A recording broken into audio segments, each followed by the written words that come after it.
it would also offer quite a bit of experience and have potential to gain new abilities again. Micah and Broca. This rotund woman, complete with shrewdish eyes and nasal voice, rays out. "Now, what we have here, a customer? Do mine eyes spy a customer?" Broca. The diminutive man replies, "Of course your eyes spy a customer. They see a customer all the time. Customers on the street.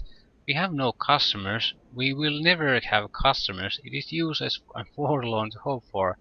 He pauses as his eyes alight on you. "Micah, we have a customer!" "That's what I've been trying to say to you." He lowers her voice and turns to you. "What can we do?" "Yeah, who's he?" "Oh, he's Brokaw. He's my husband of 20-some years, though his inconstant nature makes it hard to believe he has not strayed in that time. It certainly does make it hard to believe all those chances thrown away when I could have been having the time of my life." Marcus replies. "To be sure, the goats on the farm must miss your tender ministrations." Ooh. Brokaw purples, and the two of them fall into what sounds like the latest in a long series of arguments. Their attentions are entirely devoted to each other and they ignore you. Questions? Yeah, they ignore you. New taunts, alright! Yeah. Can you believe those two? They could teach me a thing or two. Yeah, I think they did teach him a thing or two. "The dead one has returned, Brokaw. The dead one has returned," Brokaw says. "I can see that. Do you think I can't see that? Of course I can see that. I have eyes, don't I? What can we do for you?" Can you tell me about yourself? "Me? You want me to know about me? Mecca, he wants to know about me. He's just being polite. He doesn't really care. You've nothing useful to say anyway. You're the owner of a pawn shop and that's all you'll ever be because you lack ambition." "I lack ambition? Lack ambition? If I didn't have a lodestone of a wife and this life, I'd be something. But no. Instead I'm a storekeeper instead of a grand adventurer." Yeah, they degenerate into a shouting match. "I'd like to buy something." Yeah.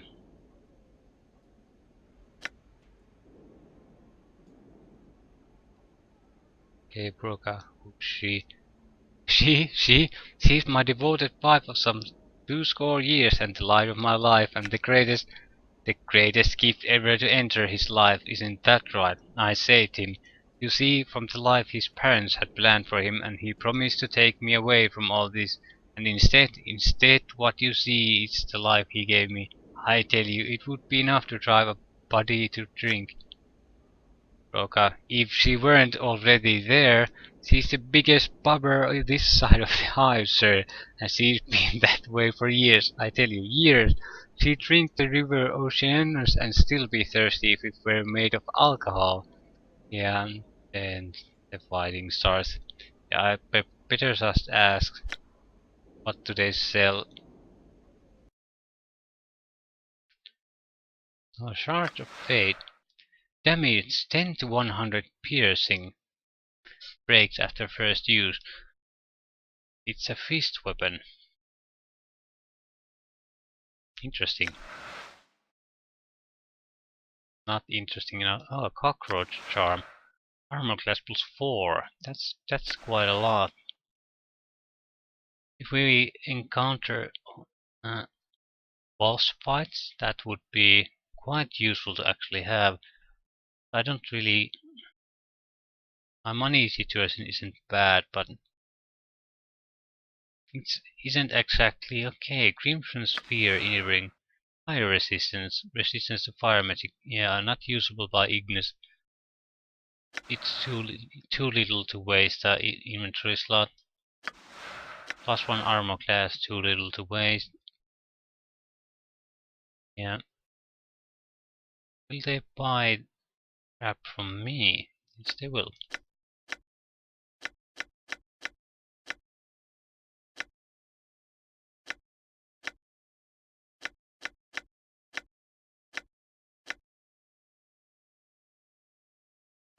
Yeah, nothing of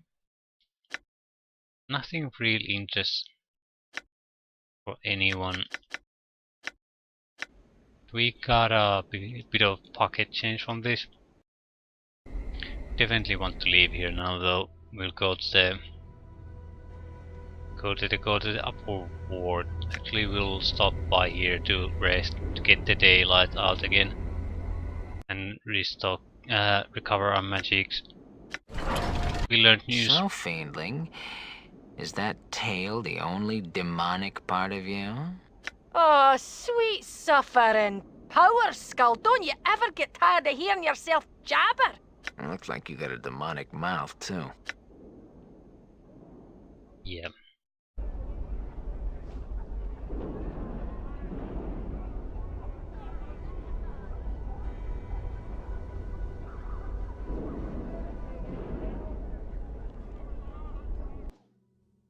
Cleric's Ward. We haven't really done anything about the brothel here. I'll actually go see the tailor, just to see if it has armor for... Maybe I have a feeling I've done this before. Armor for falls from grace.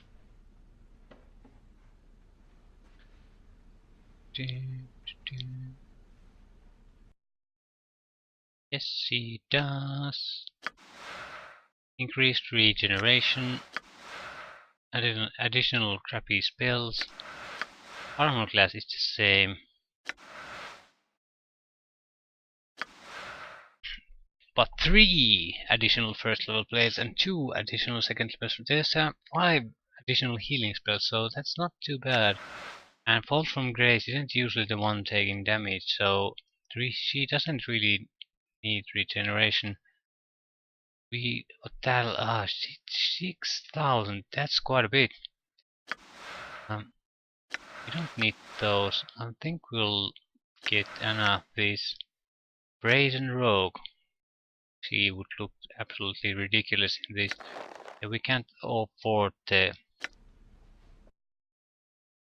other armor. Okay, how's armor class in this? 8. This is a far superior. Yeah, Anna actually has the best armor class at the moment. So she's definitely a accomplished fighter at this point. And if we can get some tattoos on her, she'll be even better. So we now have 3 capable close range fighters, 1 capable long range fighter, a mage, and a priest. So very heavy combat focus. There's no point trying to make a damage caster out of my character anymore. I'm gone. We'll opt for buffing spells and things like that if we have the option. I'm gone. All right. Okay, Drunken Mage. He seems special. I'll talk to him. Are you special? Greetings, sir. He seems slightly tipsy. Something wrong? Aye, something's wrong, alright. I've gone and lost my apprenticeship. Well hungover I was, and botched my mentor's last experiment. All for this damn drink. He sneers at the mark in his hand, but in seconds his expression softens and he takes another swig. Ruins everything it does, this damnable drinking of mine. Why don't you stop it? Updated my journal. I simply cannot. I want to, but I cannot. I just need to drink. I try to stay away, but desire eventually overcomes me, and I cannot resist. Such a wreck I've become. He throws back the last of his ale and calls for more. Okay, I see. What's that mark you got? This? He looks down at the pewter mark. I won this in a dice game. It's enchanted to keep whatever in it freezing cold. In my case, cheap ale. He frowns, rubs his eyes, and takes another swig of drink. Yeah.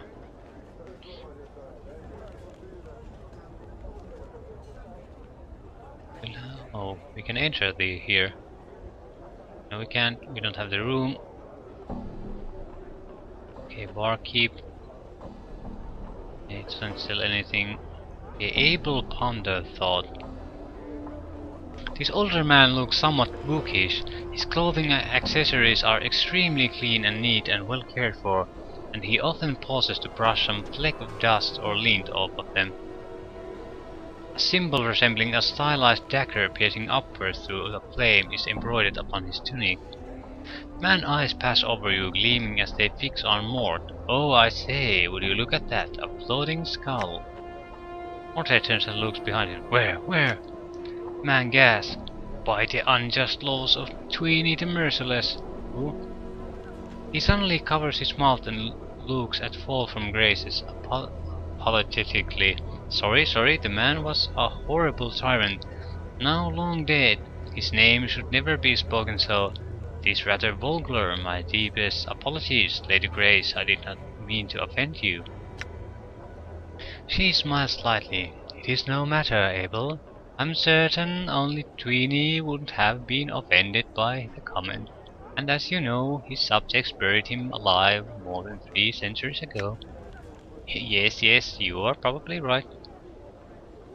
He turns back to Mort, but behold, a skull, buoyant, levitating off the ground, cognitive of its environment, and possessing hearing, speaking, and seeing capabilities. He turns to you as if as if you are suddenly a confidant. This is truly one of the reasons that the plains shall never become dull to me, sir. Just when you think you have seen everything, the plains show you that another corner to peer around, and he raises his hands gloriously. Suddenly, whole new wondrous vistas are open to you.